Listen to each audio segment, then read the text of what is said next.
Big story that we've been tracking through the day. The Chinese Foreign Ministry has called on all concerned parties to speak and act cautiously on North Korea. Now, China's statement comes at a time when the war of words has heightened tensions between the United States and China. Now, after his fire and fury comment, US President Donald Trump issued another warning to North Korea, asking them to get their act together or face extraordinary trouble. Now, Trump's statement came after Pyongyang's threat to fire missiles near the US Pacific territory of Guam before the 15th of August. Obviously, we're spending a lot of time looking at, in particular, North Korea, and we are preparing for many different alternative events at North Korea. He has disrespected our country greatly. He has said things that are horrific. And with me, he's not getting away with it. He got away with it for a long time between him and his family. He's not getting away with it. It's a whole new ballgame.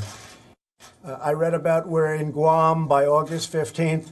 Let's see what he does with Guam. He does something in Guam. It will be an event the likes of which nobody's seen before, what will happen in North Korea. And when you say that, what do you mean? You'll see. You'll see. And he'll see. He will see. It's not a dare. It's a statement. Has nothing to do with dare. That's a statement. He's not going to go around threatening Guam, and he's not going to threaten the United States, and he's not going to threaten Japan, and he's not going to threaten South Korea. No, that's not a dare, as you say. That is a statement of fact. Mr. President, can you talk about the nuclear posture and what your priorities are there? Yeah, nuclear to me, number one, I would like to de-nuke the world. I know that President Obama said global warming is the biggest threat. I totally disagree. I say that it's a simple one. Nuclear is our greatest threat worldwide. Not even a question, not even close. So I'd like to de-nuke the world. I would like Russia and the United States and China and Pakistan and many other countries that have nuclear weapons, get rid of them. But until such time as they do, we will be the most powerful nuclear nation on earth by far. So that was Trump issuing a statement against North Korea. Earlier, Donald Trump had warned North Korea with fire and fury if Pyongyang dared to carry out any attack on US interests in the region.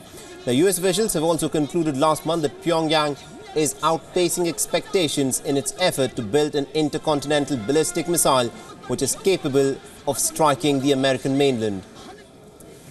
Now, earlier in a statement carried in the North Korean state news agency, the KCNA, the Korean Army spokesperson had said that the strike plan will be put into practice any moment once leader Kim Jong-un makes a decision. Now, according to a report in Washington Post, North Korea is now capable of fitting nuclear payloads on an intercontinental ballistic missile. The United States seems to have been adopting a carrot and stick approach towards North Korea. The Secretary of State Rex Tillerson had earlier called for dialogue with North Korea if it halts its missile and nuclear program. Meanwhile, US Secretary of Defense James Mattis has said that the US military is ready for a confrontation with North Korea, and yet he insists on a diplomatic solution for the standoff. I understand the question. It's very valid, but I don't tell the enemy in advance what I'm going to do. Our readiness, we are ready. My portfolio, my mission, my responsibility is to have military options should they be needed. However, right now, Secretary Tillerson, Ambassador Haley, you can see the American effort is diplomatically led. It has diplomatic traction. It is gaining diplomatic results.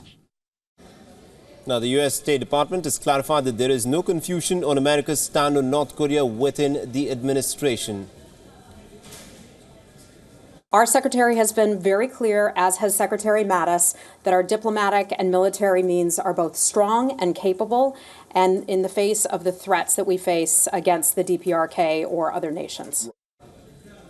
Meanwhile, Guam governor has said that they are staying calm, but at the same time are making all preparations just in case if things escalate to the position of a war. There has been no change in the threat level, either in a military base in Guam or in our civilian community. But I can also tell you there's been a lot of statements, you know it, and you're seeing it there on the airwaves and on the headlines. So that is why we're moving, again, not overstating, not understating, but hopefully from what we see and the information we have, staying calm, living our lives, but yet at the same time making preparations.